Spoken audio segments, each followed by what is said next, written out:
I recently got my hands on the Summoner's War art book. A lot of previously secret information has been revealed in this thing, and today I'm going to start a new series where I go through the pages and talk about what Summoner's War could have looked like by going over concept art and transmog ideas that for one reason or another never made it into the game. We're starting with some of my favorite pages in the monster chapter. This selection covers the Homunculi, the Ifrits, and the Mages. The Ifrits are probably the coolest thing I've seen in the whole book, but we'll save those for just a little bit later in the video. Let's get started. The Homunculi are basically weapons given form. In their unawakened state, both the attack and support Homunculi have a restraint device that keeps their powers under control. After awakening, it's broken and their power is unlocked, which is thematically very cool. I can't think of another monster that so carefully takes the mechanic of awakening and adapts it to the lore. For the attack homunculus, we can see sketches for how they were planning to adapt the Liberated Destroyer transmog because apparently it was originally planned for another monster entirely. The book doesn't say who, but it's fun to speculate. It also shows the storyboard for the homunculus reveal trailer, and at the bottom of the page for the support variant, we can see a powered up version of her with an all-white appearance and blue highlights. I mentioned the Ifrits at the top of the video, and I'm not exaggerating when I say these are my favorite designs that I've seen.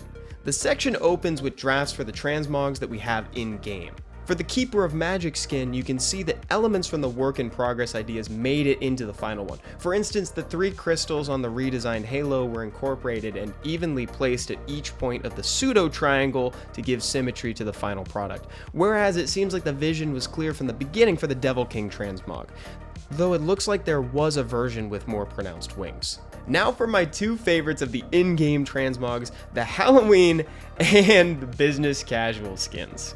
Here you can see clearly the crescent moon halo with the creepy town architecture, the owl perched at the top, and a rare hoodless version of Veramos. But this is where things get really cool. We get a whole page spread with 12 skin concepts for the Ifrits. You can pause and look at each one if you'd like, but I'm going to walk you through a few of my favorites. My favorite concepts deconstruct the idea of the halo, something floating, almost frozen at a point in orbit behind the Ifrit, but taking it in a different direction than something we've seen in game. The most overtly attention-grabbing on the page is one of the best examples of this, turning that halo into a portal to another dimension. It may even be a view to a place we're familiar with since the dimension hole exists.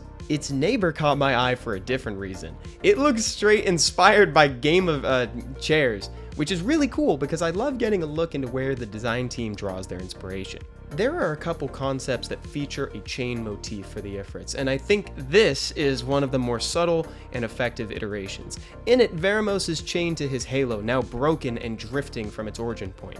This one almost looks like the next logical step in whatever Veramos' story may be, at a point where he's fallen further into darkness, or again, whatever it is that we're not privy to. I'm gonna group the next 2 together because I like them for similar reasons. I think the hypothetical skins that best show off the power of the Ifrits are also the ones that have some way of conveying how unstable their magic could be.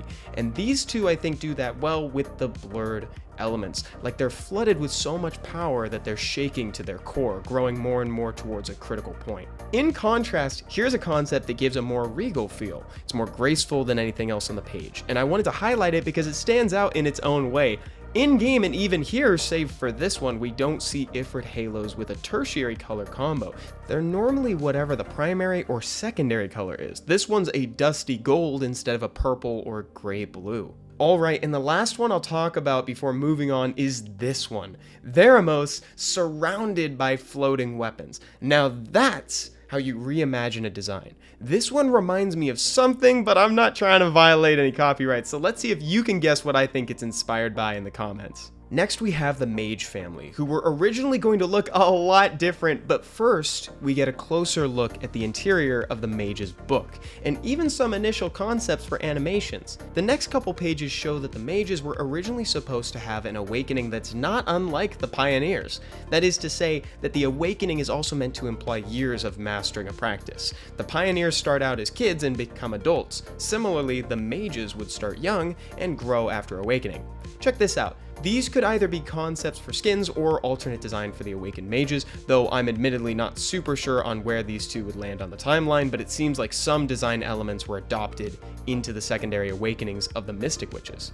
What do you think of these designs versus the ones that ultimately landed in-game? The next episode is going to be on the Archangels and the Chimeras, and it's a super packed one. In the interim though, I want to hear your best guesses for what kind of concepts we're going to see, because there's some wild stuff in there and I personally wouldn't have been able to guess what they created. If you absolutely can't wait, or if you just want to follow along, the Summoners War art book is available on the Come To Us online store, and I've got it linked in the description.